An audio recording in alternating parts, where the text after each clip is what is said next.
Maayong buntag mga kapaglaom. Naa karon kita diri sa Barangay Libaong ug atong makita ug unsa ka nindot ang ilang barangay.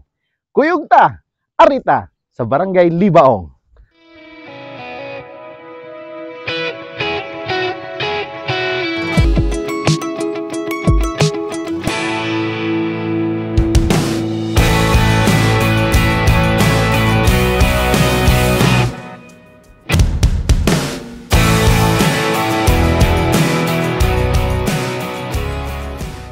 Mayong adlaw, mao kini ang Libaong Horizon nga kon sa diin atong makita ang 180 degrees view sa maong barangay.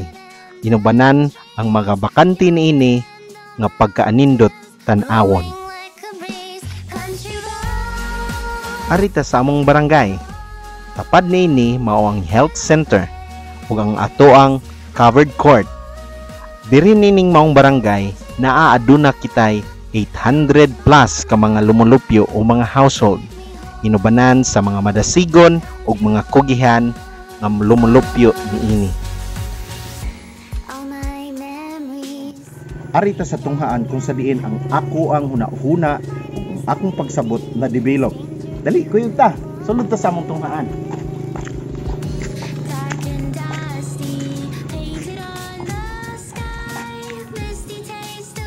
Welcome to Libaong Elementary School.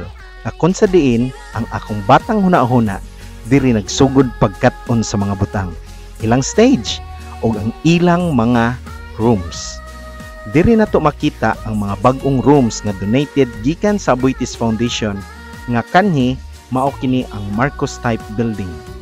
Pagkaanindot handarawon ang mga kagahapon mga kapaglaom.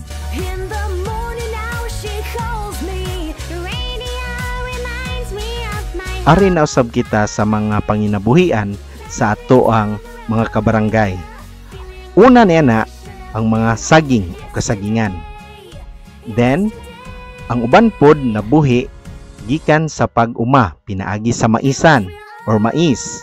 And lastly, ang dako kay nga portion sa maong barangay gihimong katubhan o tubo nga diri nagagikan ang ato ang gikonsumo karon nga mga asukal.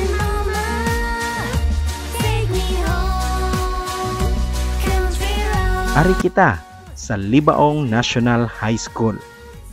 Then, kining mga rooms nga naa diri, kini siya mao ang akong 4th year room sa una. Inubanan sa 3rd year room kana nga part, 3rd year room kana mga kapaglaom, and kining usa 2nd year room. Kana mo'y 2nd year room nga karon gihimong computer laboratory.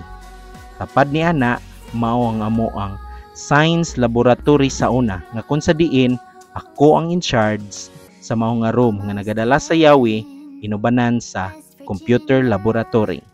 Then ato pong makita mga kaigsunan ang ilahang mga bag-o nga mga rooms. Atong makita karon sa amo ang kapanahonan wala pa kina karon atong makita nga ang maong eskwelahan naga-improve gayon. So hi mga kapaglaom, so mao ni karon ang amo ang kanang ginakuhaan og tubig sa una ug diri sad mi manlaba, maligo ug uban pa. Tanawa mga kapaglaom. Atong makita kining mga kabataan nga nagsag-ob sa ilang galon aron makakuha og tubig.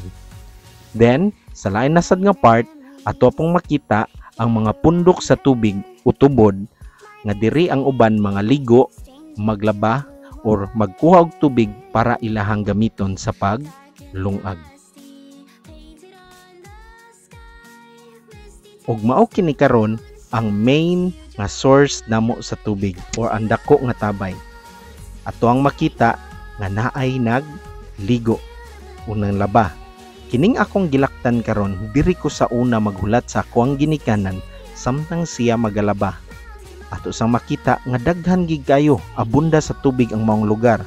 Sama niini nga nagpundok ramao ang tubig. Pagka-clear sa maong tubig nga makita nato. Running water na siya nga diri mi maligo inubanan sa pagpanlaba. Kana mao ang main source sa maong drinking water.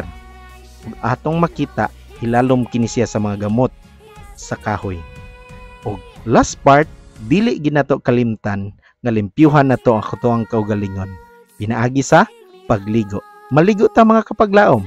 Daghang salamat sa inyong pagtan-aw ug nang hinaot ako nga nakakuha mo og lain nga pagtulun-an nining maong akong video. Sa makausa, daghang salamat.